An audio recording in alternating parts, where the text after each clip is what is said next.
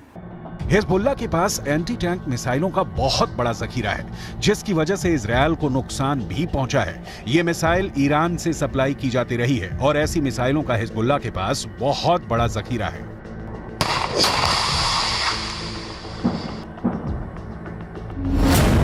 Hezbollah ने 3 तरह की एंटी टैंक गाइडेड मिसाइल इस्तेमाल की।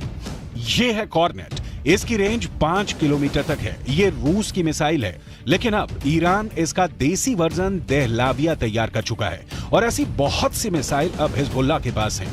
दूसरी है BGM-71 TOW anti tank guided missile, range है 3.5 किलोमीटर। यह अमेरिका में बनी मिसाइल है, लेकिन अब इसकी नकल ईरान तैयार कर रहा है और उसने हिजबुल्लाह को सप्लाई की है। तीसरी है 85 कॉनकोर्स, रेंज 4 किलोमीटर। यह भी रूस ने बनाई है और अब ईरान में ये दोसान नाम से तैयार की जाती है। तीनों मिसाइल बहुत ही घातक है। 7 अक्टूबर के बाद हिजबुल्लाह सीधे जंग में नहीं कूदा था। इजरायल की तरफ से हिजबुल्लाह को चेतावनी लगातार दी जा रही थी, लेकिन नॉर्दर्न बॉर्डर पर जंग की शुरुआत इजरायल डिफेंस फोर्स की तरफ से की गई, क्योंकि छुटपुट शुरुआती गोलीबारी के बीच सबसे बड़ा और ताबड़तोड़ हमला इजरायल की तरफ से ही किया गया था। हिजबुल्लाह के लड़ाकों की मौत जब शुरू हुई उस वक्त भी हिजबुल्लाह पसुपेश में था, क्योंकि तब तक भी उसे नसरुल्लाह की तरफ से कोई साफ आदेश नहीं मिला था। लेकिन जब गाजा के अंदर बैप्टिस्ट अस्पताल पर हमला हुआ और बड़ी संख्या में अस्पताल के अंदर लोगों की मौत हो गई, तब हिजबुल्लाह ने लड़ाई छेड़ दी। हालांकि ये फुल स्केल वॉर अभी भी नहीं है।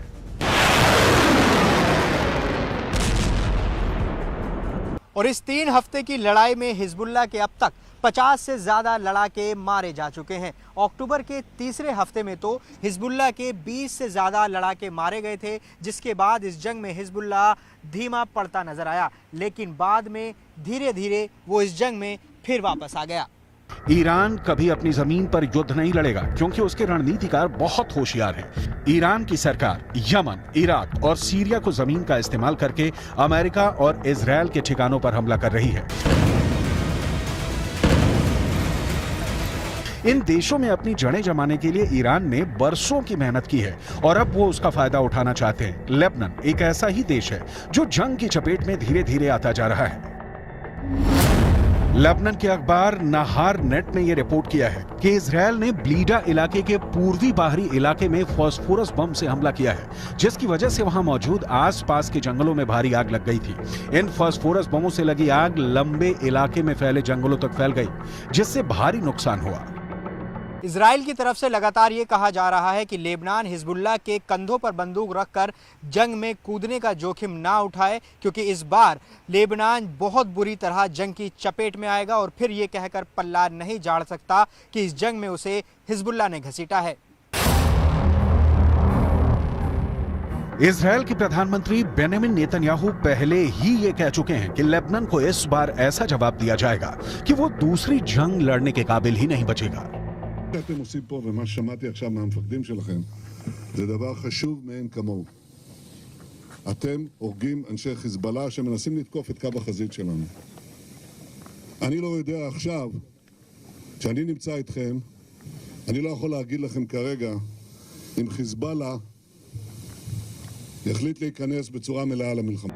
नेतन्याहू के अलावा इजरायल के रक्षा मंत्री योव गैलेंट पहले ही कह चुके हैं कि इस युद्ध में इजरायल का बदला ये तय करेगा कि अगले 75 साल तक इजरायल की जमीन पर रहेगा या नहीं। अभी तक हिजबुल्लाह के 50 से ज्यादा लड़ाकों के मारे जाने की खबरें आ चुकी हैं, लेकिन इसके बावजूद भी इजरायल के रक्षा मंत्री ने बयान ये दिया है कि अभी वो युद्ध को विस्तार नहीं देना चाहते। מנהלים מלחמה בחזית הדרומית כנגד חמאס. אנחנו מוכנים לכל התפתחות בצפון. חיזבאללה סופג נפגעים רבים. יחד עם זה אין לנו עניין להרחיב את המלחמה. אם נידרש לעניין הזה, נדע מה לעשות. הכוחות מוכנים בהגנה. नोट करने वाली बात यह है कि जब इजरायल नॉर्दर्न बॉर्डर पर युद्ध का विस्तार नहीं चाहता है, तब 45 से ज्यादा हिजबुल्लाह लड़ाके मारे जा चुके हैं। तो सवाल यह उठता है कि अगर इजरायल युद्ध का विस्तार कर देगा तो फिर हिजबुल्लाह की हालत क्या होगी।